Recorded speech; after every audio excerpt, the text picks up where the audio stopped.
ఒక్కలు కాకపోయినా ఒక్కలైనా భయ ఇంట్లో దెయ్యాలు ఉన్నాయండి, ఇంట్లో దెయ్యాలు ఉన్నాయండి. హల్లెలూయా. నిజం, దెయ్యాలు లేవు, దెయ్యాలు వెళ్ళిపోయి దేవునికి మహిమ కలుగును గాక.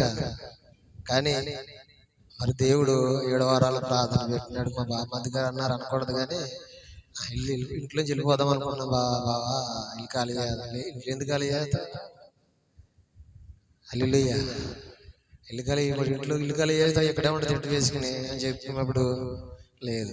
7 వారాలు ప్రార్థన పెట్టినప్పుడు చక్కగాను ప్రతిరోజు ప్రార్థన ఎలా పెట్టుకోవాలి, కుటుంబ ప్రార్థన ఎలా చేయాలి ప్రతిరోజు. ఇంతకుముందు కుటుంబ ప్రార్థన ఉందా మీ ఇంట్లో? లేదు. 7 ప్రార్థనలు పెట్టిన తర్వాత కుటుంబ ప్రార్థన ఎలా పెట్టుకోవాలి, ఎలా చేయాలి, కుటుంబం ఎలా బలపడుతుంది అనే దాని కొరకు చూసినాడు. ఇప్పుడు ప్రతిరోజు ప్రతి రాత్రి కుటుంబ ప్రార్థన కుటుంబంలో ఉన్నది. ఇప్పుడు ఎలాగొంది కుటుంబ ప్రార్థన పెట్టుకున్నాక ఒకరి మీద ఆధారపడక్కర్లేదు, భయం ఉండదు. హల్లెలూయా. నిజము. దైవజనుడు ఎందుకు చెబుతాడంటే ఒక మంచి కొరకే చెప్తాడు. 7 వారాలు ప్రార్థన పెట్టి మనల్ని బలపరిచినాడు. అనేక కుటుంబాలని బలిపడి గ్రామంలో 7 వారాలు ప్రార్థన పెట్టి అనేక కుటుంబాలను బలపరిచాను. గొప్పలు అయిపోయారు. ఇప్పుడు మనం వాళ్ళకి శత్రువులు అయిపోయాం. హల్లెలూయా. ఇప్పుడు వాళ్ళ గొప్పలు అయిపోయారు. ఇప్పుడు మనం వాళ్ళకి ఎలాగో సేమల కింద కనపడుతున్నాం, శత్రువుల కింద కనపడుతున్నాం. హల్లెలూయా. ఏదేమైనా మనము మంచి రామపత్రికలో ఉంటది కదా, మంచి విషయంలో మనం ఆసక్తి కలిగి ఉన్నప్పుడు మనకి హాని చేయవాడు ఎవడున్నాడా? స్తోత్రం చెబుదామా? మనం మంచి విషయంలో ఆసక్తి కలిగి ఉన్నప్పుడు ఎవడు మనకు శత్రువు అయినా, ఎవడు మనకి హాని చేయాలని చూసినా దేవుడు ఆడినంటే మన దరిదాపుల్లోకి రానివ్వడని చెప్పి రోమాపత్రిక 8వ అధ్యాయంలో మనము ఆ మాటను మనం చూడవచ్చు. స్తోత్రం చెబుతాం గట్టిగా. ఈరోజు మరి పిల్లలు మరి స్థలానికి వచ్చారంటే ఇంటి లీడర్ మీద ఉన్నాడు. ఆయన గొప్ప సాక్ష్యం. ఇంటి లీడర్ మీద గెలిపాడు లేడు. మా బావ క్రాంతి గారు, నానా చిన్న లేడింగ్ అయినా అందరు చూసి వచ్చేస్తున్నారు, ఆఖరిసారి వెళ్ళి చూసి రమ్మన్నాడు. ఆయన నేను వెళ్ళనన్నాను. లేదు నాయన, మా బాధలను ఉంటే అలా కష్టాలు ఉంటే కోపాలు తాపాలు ఎట్టుకోకూడదు, ఒకసారి ఇల్లు బతిమాలి వెళ్ళినాడికి అలా ఎగురుతున్నాడు. అలా ఇంటి మీద. హల్లెలూయా. నిజము. ఇంటర్లీడర్ మీద ఉన్నావు అనుకోండి, దేవుడు మరలా పునరుద్ధరింపజేసి దేవుడు తీసుకుని ఈ రోజున సజీవుడుగా నిలవబెట్టిన దేవునికి మహిమ కలుగును గాక. ఎందుకంటే ఎందుకు మాటలు చెప్తున్నాడంటే లోకాసువార్తలు మనం చూడొచ్చు కదా, 17వ అధ్యాయంలోన మాటలు చూడొచ్చు. 10 మంది కుష్ఠరోగులు యేసు ప్రభు యొద్దకు వెళ్ళారంట. 10 మంది కుష్ఠరోగులు యేసు ప్రభు దగ్గరికి వెళ్ళారంట.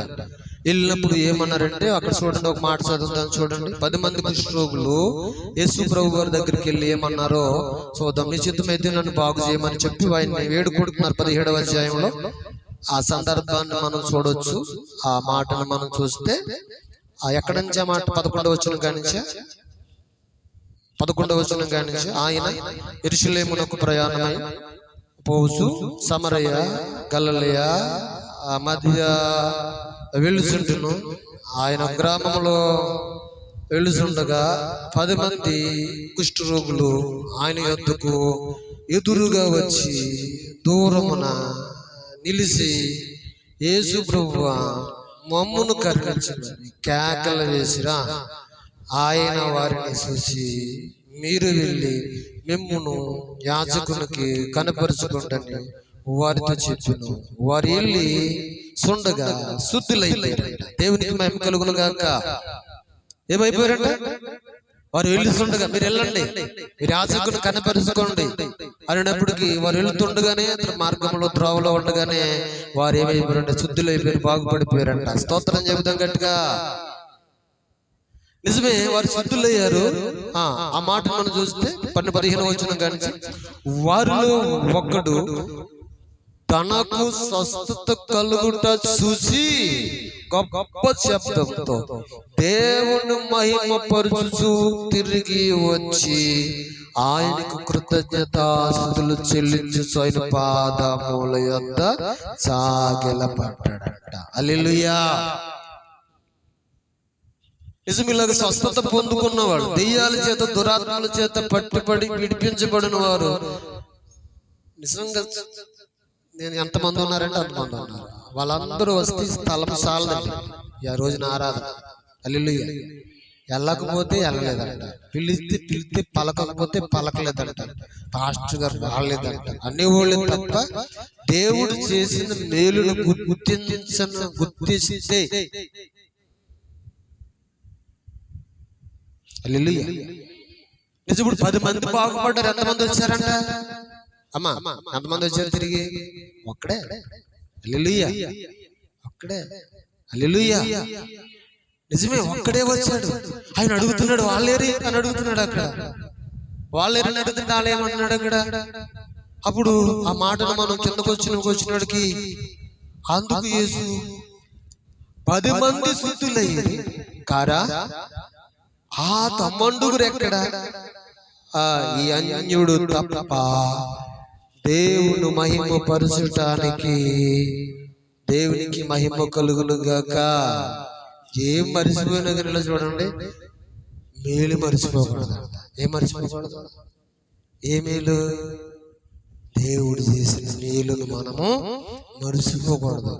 నిజం. ఎందుకని చెప్తున్నానంటే ఈ రోజున దీనిని మర్చిపోయి మేలుని మర్చిపోకూడదు. దేవుడు మేలు మర్చిపోయామనుకో అసలే మన పరిస్థితులు, మన జీవితాల్లో ఇంకానంట ఒక మాట చెప్పునా, ఇంకొక మాట చెప్పునా, అనేక తప్పులు చేసిన వాడిని ఆయన క్షమించవచ్చు. కానంట మేలును మరిచి చూడండి, నమ్మక ద్రోహం చేస్తారు చూసారా, వాళ్ళని ఎప్పటికీ కూడా క్షమించకూడదంట. దేవునికి మహిమ కలుగును గాక.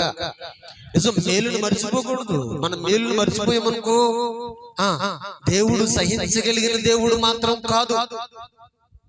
ఈ రోజు పరిశుద్ధాత్మ దేవుడు తెలియజేస్తున్న మాట ఏంటంటే, ఈరోజు చక్కని మాటలు పరిశుద్ధాత్మ దేవుడు తెలియజేస్తున్నాడు. ఎందుకు తెలియజేస్తున్నాడు అన్న మాట ఏంటంటే, అక్కడ ఇదే అధ్యాయంలో మనం చదువుకున్నాం కదా, అపోస్తలుడు చక్కని మాట. మనము దేవుని సన్నిధిలో మనము వృద్ధి అవ్వాలి, మన జీవితాలు